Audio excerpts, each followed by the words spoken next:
The following program is an original production of WYCC PBS Chicago. Here in Illinois, seriously ill patients will soon have another option for treatment: marijuana. Pot becomes legal for medical use in January, but as marijuana clinics prepare to open in Chicago, the debate rages on. More frustration for the uninsured. The president says there is no excuse for the rash of problems with the new federal health insurance website. What happens now? Plus, she's fearless on her mission, how one local photographer traveled the city on two wheels to get a closer look at the closing of so many Chicago public schools. Those stories and much more tonight on In the Loop.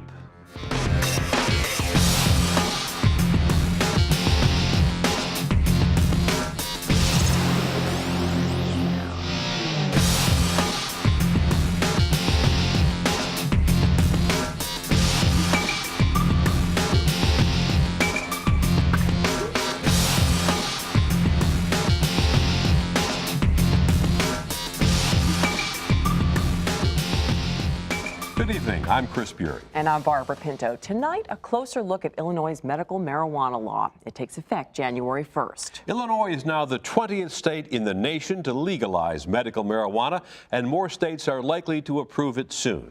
A new Gallup poll shows 58% of Americans now support legalization, up 10% from last year. Tonight, we meet a woman who helped lead the campaign to legalize marijuana in Illinois and see how that drug has changed her life. I am Julie Falco, and I use medical cannabis, and it makes me feel better. And I'm not going to stop using it. I've been living with multiple sclerosis for 27 years. I would wake in the morning with a lot of stiffness, a lot of pain, a lot of spasticity in the legs. 48-year-old Julie Falco lives in Chicago's Ravenswood neighborhood. She was first diagnosed with MS in her 20s. Doctors began prescribing numerous drugs to alleviate her symptoms, including Valium, Xanaflex, Baclofen, beta-ferron, and interferon injections. But all those drugs had side effects, including migraines and muscle aches. It would get to be like I would feel like I was wearing a suit of armor when I got up because everything felt so heavy and to just move through the pain. Nothing seemed to help, and by 2004, Julie's life had hit rock bottom. The symptoms, things were always changing, and more, symptoms and pain and numbness and tingling, everything that was coming up was just becoming too great that I was considering suicide. Out of desperation, Julie tried smoking marijuana from time to time, but it gave her headaches. Then a friend suggested eating marijuana in the form of brownies, one brownie 3 times a day. And I took one, and it was immediate difference that first day. First couple of days were just amazing. Julie's numbness and tingling were reduced, the stiffness went away. There were no more side effects. By 2007, she was able to give up pharmaceuticals completely. And since then, cannabis has been my main medication. After years of lobbying for its passage in Springfield, Julie sat at the table with Governor Quinn when he signed the medical marijuana bill in August. But critics contend that Illinois' new law is flawed. One of the problems is that it allows people with a medical marijuana card to drive immediately after smoking. Peter Benziger is a former DEA administrator who served under Presidents Ford, Carter, and Reagan. He joins other law enforcement voices who fear highway fatalities are going to soar. In a letter to Governor Quinn and state lawmakers, the Illinois Association of Chiefs of Police and the Illinois Sheriff's Association warned that the new law poses a danger to drivers. I don't advocate people for driving and they drink. But if they have one drink, they're not as dangerous on the highway as someone with one joint. Benziger points out the FDA still classifies marijuana as an illegal drug. He's also concerned about the cancer risks of smoking pot and fears that drug cartels could get into the business of selling marijuana in Illinois. The Mexican cartels love this because now they've got a new audience that can buy dope. Under the new Illinois law, a patient needs a recommendation from his or her primary care physician to apply for a state-issued marijuana card. That allows patients to obtain medical marijuana from one of 60 state-regulated dispensaries. Some entrepreneurs aren't wasting any time setting up shop. Patients seeking medical marijuana will be able to see a doctor at this clinic in Chicago's Bucktown neighborhood. Its founder, who also runs a clinic in Michigan, claims her Chicago location has received more than 20,000 calls. Society's changing our views on it, and that's prompting a lot of people to say, hey, wait, maybe I ought to try this instead. This is not day of old 1960. We're talking 2013, and people are in pain and they're dying. And we need to give them this option that's going to help them. And we're joined by Dr. Eric Christoph, Assistant Professor of Clinical Medicine at Northwestern University. Welcome to the show. You have backed this legislation, which is now becoming law, for many years. Why are you convinced it's the right approach? The current armamentarium of prescription drugs that we can use to manage chronic pain and spasticity in patients like Julie, who just talked about this from her personal experience, have always been, in my experience, more of a problem than medical marijuana might be for some patients.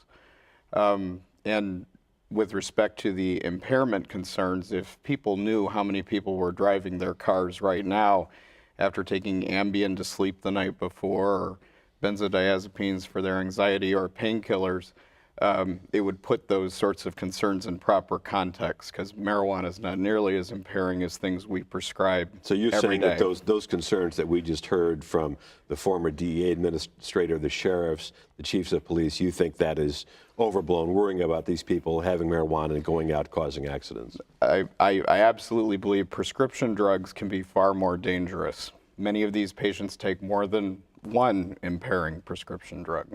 Illinois has established this clear, bright line between medical marijuana and recreational use.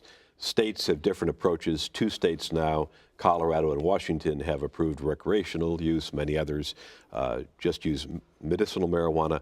How can that line possibly hold? How can you really keep it to medical marijuana? This law, to my understanding, is the most restrictive in Illinois of any of the other states that have passed medical marijuana. I believe there is a specific list of conditions, so if you don't happen to have one of these specific conditions, you are not eligible under the state law. And so in that sense, I think the concerns of those opposed were adequately addressed. And I hope that those who need this will all be able to find a physician that will support their ability to use it if it's appropriate for them as a patient. Finding a physician may not be all that hard. The Los Angeles Times had an article this week talking about Venice Beach. And they sent a reporter down to Venice Beach, and these salespeople dressed in surgical scrubs come up to you and say, do you have a headache? Do you have glaucoma? Do you have AIDS? And then they direct you to a clinic. $40 you see a doctor, $25 you get a medical marijuana card. You walk next door to the dispensary and you can either buy something to smoke, buy something to eat, tea, a topical cream to put on your... What's to prevent that from happening here? I think the California example is what, certainly speaking for myself, I'm not interested in being a party to any of that sort of thing. I think that if I'm going to write a controlled substance prescription to a patient, I'm always going to be writing in my records what the risks and benefits of doing this are, and that the patient was fully informed of this, and that we had a conversation about it, and we agreed to limits around use of the medicine in question. So that kind of sham clinic, fake doctor sort of thing, I think under this law wouldn't be permitted, because each patient has to be assigned to a particular doctor who has a license from the state of Illinois. So I don't think such shenanigans would be occurring here.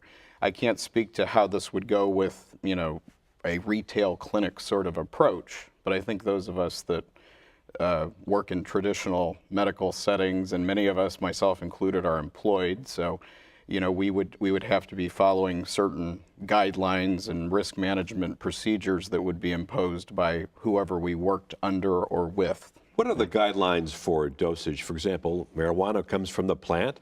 It may have different levels of potency. How do you as a doctor know exactly what it is that you're prescribing? That will be a challenge. I don't know. And I don't think anyone can know that. I understand there are a number of varieties of these things that are sold in dispensaries in states with medical marijuana.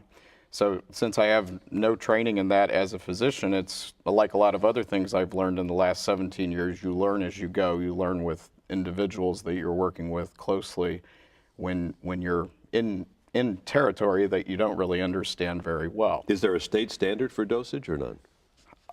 I don't know how this is actually going to roll out. I just know that, on January 1st, patients will come in and ask to be given this status that they can use medical marijuana, and I will look to compliance and risk management processes through my employer at the office to guide me in terms of who is eligible and who is not.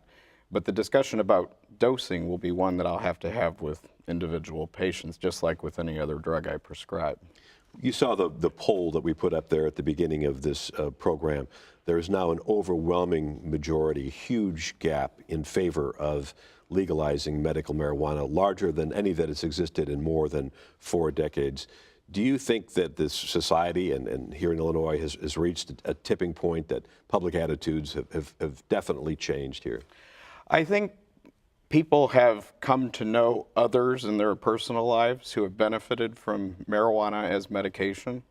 So part of me feeling a little more comfortable that this might be right for some patients, because patients have been telling me this for years, that they've been using this as medication. You can't argue with that. All right, Doctor, on that note, we are running out of time. Thank you so much for coming here today. My pleasure. We appreciate it. Okay. Now for other stories, the president gets angry about all those computer glitches in the new health care exchange. And who said Illinois has a pension crisis? Here's more with Barbara. Thanks, Chris. In addition to those trending stories, find out what you'll pay more for next year as the mayor unveils his new budget, and why 2 notable civil rights leaders plan to become housemates here in Chicago. President Obama voiced his frustration to the nation this week over the rash of technical glitches on the government's new healthcare website. There's no sugarcoating it. The website has been too slow. People have been getting stuck during the application process. And I think it's fair to say that nobody's more frustrated by that than I am. The president promised a team of technical gurus are working overtime on repairs, but did not say when those problems would be fixed. State Senate President John Cullerton says Illinois' $100 billion pension debt is not a crisis, and blames greedy business-backed groups seeking lower income taxes for ratcheting up the rhetoric. It sounds like an excuse to do nothing, which is pretty much what they're doing in Springfield. Mayor Emanuel wants you to pay more to help balance the 2014 budget. Some of his proposed increases include higher taxes on cigarettes and cable TV. My view is you're going to pay more if you smoke. It's unhealthy, and we're going to make sure our kids get the health care coverage they have been denied or not had access to. I think it's better to raise it on gambling and alcohol than raise it on cigarettes. Those types of price increases usually facilitate black marketing. We've seen that historically throughout the entire world. Reverend Al Sharpton and Martin Luther King III are moving in. They'll rent an apartment on Chicago's west side to help spotlight the city's gun violence. Al Sharpton can go wherever he wants. I would hope that in the end that it will be effective activism. We'll see what happens. Both men will commute to Chicago weekly for the next few months. Joining us tonight to sound off on these topics are actor and TV host James Ryan, Twyla Blackman-Larnell, Assistant Professor of Political Science at Loyola University Chicago, and Rick Kogan, Senior Writer and Columnist for the Chicago Tribune. Welcome to you all. Thanks, Barbara. Thank you. Today, the Obama administration gave us all 6 more months to sign up for health insurance. The deadline now March 31st. But earlier this week, President Obama expressed his frustration. He said there is no excuse for the glitches and problems with the website healthcare.gov. And he also said the healthcare site is troubled, but the Affordable Care Act is working. Is he making a convincing argument, Rick? No, I think he should be horribly embarrassed. He said during that conference that what I think I'll do, we'll get the best and the brightest working on this. But where were the best and the brightest when they should have been working? And I think terribly embarrassing and hurtful to the public who's trying to get this coverage. I think he's making a pretty good argument here. I think that he's right. Just glitches in the website don't automatically mean that the legislation is not appropriate or that it doesn't work. At the point, as I understand it, how the website was created was there were multiple different contractors that were involved in different parts of the website. So having maybe some miscommunication or some glitches when you're working with so many different private actors, I could see that happening, and hopefully they just get it worked out pretty quickly, I think is the biggest issue. But my problem, don't you think something is important? This is one of his great legacies as the President of the United States, that you should marshal the people before, that you should have people saying, okay, let's see if this works, instead of rolling it out in this embarrassing way. Well, the organizations that were participating in the development of the website are not like mom and pop website shops, right? These are pretty, they're very popular and used all over the globe. But I think it's kind of interesting, though, that on the one hand, a few months ago, we were arguing about whether or not we even needed the Affordable Care Act. And you make the website, and now we see that, oh, there's many more people that are using the website than we ever expected. My question becomes, maybe if we wouldn't have spent so much time fighting the Affordable Care Act after it had been passed, after it had been signed, after it had gone through the Supreme Court, then maybe we could have marshaled more resources to put towards the actual implementation of the policy. Go ahead, James. I think that we're kind of changing the subject. There are two different things here. Google was launched out of a garage and didn't have the same issues that this healthcare website did. $650 million, his signature piece of legislation. You have to make that your #1 priority. If healthcare means as much to this administration, as I say, making sure everyone's insured, then this should have been something that had been tested and retested. And I don't know, when you necessarily talk about having 35 million people uninsured, what type number were they expecting to try to sign up? Well, should heads roll over this, bottom line? Yes. Yes. Twyla? I don't think so. I've as a mom, I have shopped on Black Friday, on Toys R Us, right, Kohl's, and all these other shops, and they all shut down too. It's a high amount of traffic, and I think that if we can first identify what the real problem is in the technology and then address it, if we're still having problems in a month from now, then I think that maybe we should discuss. The House starts hearings today looking into these contractors and what went wrong here. The question is, how do you penalize the IT guy when you need him to fix your computer? Exactly. Or you get a better IT guy. Well, I think one of the main things that we should do is we should look into what companies got what money and how much they got and what was their responsibility behind this website. $650 million is a lot, and this is where you have, the people on the other side of the aisle saying, okay, we gave $500 million to Solyndra. We gave this many hundreds of millions to LightSource. All these are failed economic policies to push a program that people were not very popular with, especially on the other side of the aisle. And now it's saying, okay, when is he finally going to accept responsibility that maybe instead of giving money to campaign contributors, we should start pushing this to the best and the brightest and the people that are most capable of, Well, I think that's what the legislative oversight is going to do, right, is identify whether or not we did give money just to a bunch of campaign contributors versus giving money to legitimate website developers. And I'd like to know the inside conversations before he got up and had to make that meal. It would be great to be a fly on the wall. It must have been something. Let's move from Washington. We'll switch gears to Springfield now. In a radio interview this week, Senate President John Cullerton said the state's $100 billion pension debt, the worst in the nation, is a problem, but not a crisis. Rick, what is he thinking? Well, I heard him say that on Rick Pearson's morning show on WGN, and I thought, good God, if I didn't know any better, I think he was drunk. I thought I'm not an economist. I do not understand the various intricate particulars of the pension crisis. But I know a crisis when I see one, and it's bad. It's the biggest pension crisis in the United States of all 50 states. I don't know what he was talking about. I don't understand why he's trying to minimize the crisis or the pension problem as not being a crisis.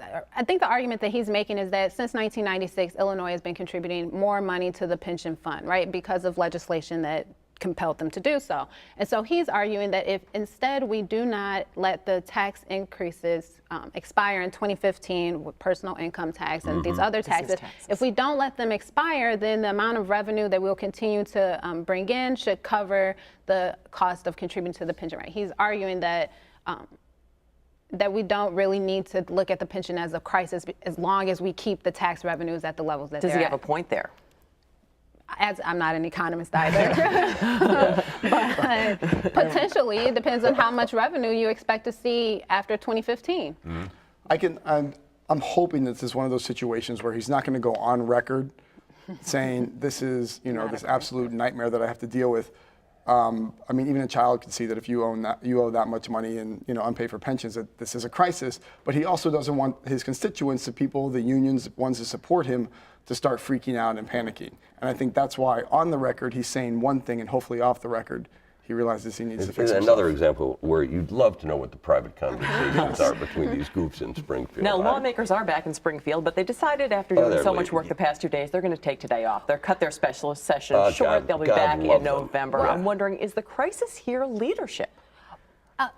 Based on how the state capitol is acting, one would have to agree with Cullerton that it's not a crisis. We didn't deal with it last year. We're not dealing with it today. Like, when are they finally going to sit down and come up with a way to handle this pension problem? From someone that's not a lifelong Illinois resident, this is the way everyone just looks at Chicago politics.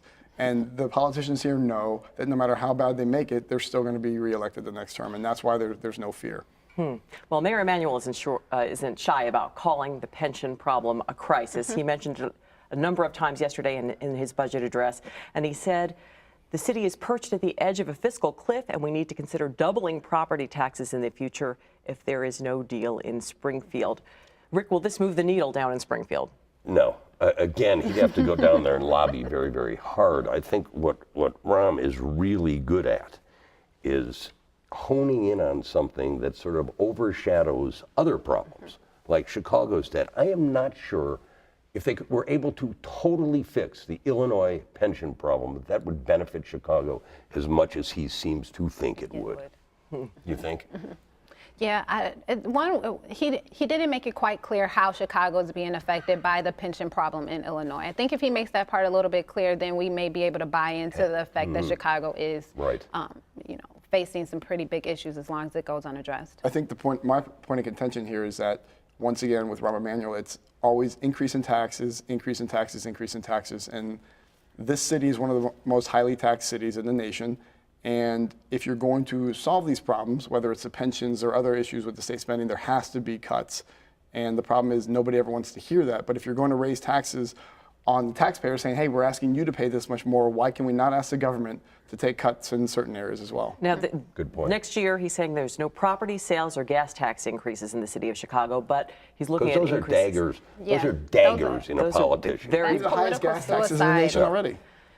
Cigarette tax increase, cable TV tax increase, more speed camera fees. Are these a good idea, James, in terms of just ways for the state to collect revenue without those big daggers, as Rick From called someone them? who's been booted 3 times? No, I don't want any more speeding tickets or red light tickets. Right. They're sneaky. But the thing about them also is they're on different timers in the city than they are in the suburbs. They give you less time, apparently. I just think that cigarette tax, fine. If you want to apply that to the sin taxes, smoking isn't good and it's causing a drain on health care, like you talked about earlier.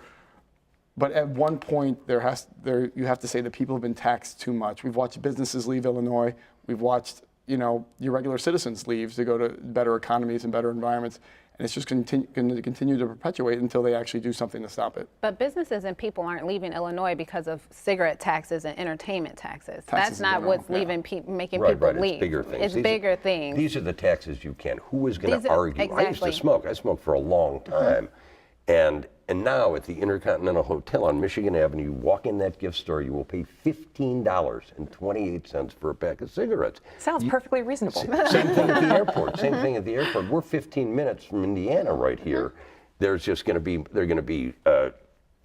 bootleg cigarettes in this town. How much money it's actually going to make, who knows? But I am against the sort of whole entertainment taxing. You've taxed people to go out and enjoy culture. That's not a sin tax as far as I'm concerned. Yeah. How about cable TV, though? It's certainly not a sin tax, but depending on what you're watching. But how they're talking about taxing cable TVs, they're actually going to tax the distributors of cable TV, and the problem is that we know that they're going to push those costs onto us. So 3- or 4-fold. Yeah. You want to tax cable TV? Take it out of the prisons. Cut back some revenue that way. They don't need cable TV. We'll leave it there. We were going to talk about civil rights leaders moving into the West Side to draw attention to gun violence. We will discuss that online in the after show, so stay tuned. James Ryan, Twyla Blackman-Larnell, and Rick Kogan We thank you. The Thank largest you. public school closure in history sparked anger, protests, and now art. A Chicago photographer is working to capture the void left in many city communities after the closing of 47 schools. Her only tools, a digital camera and a bicycle.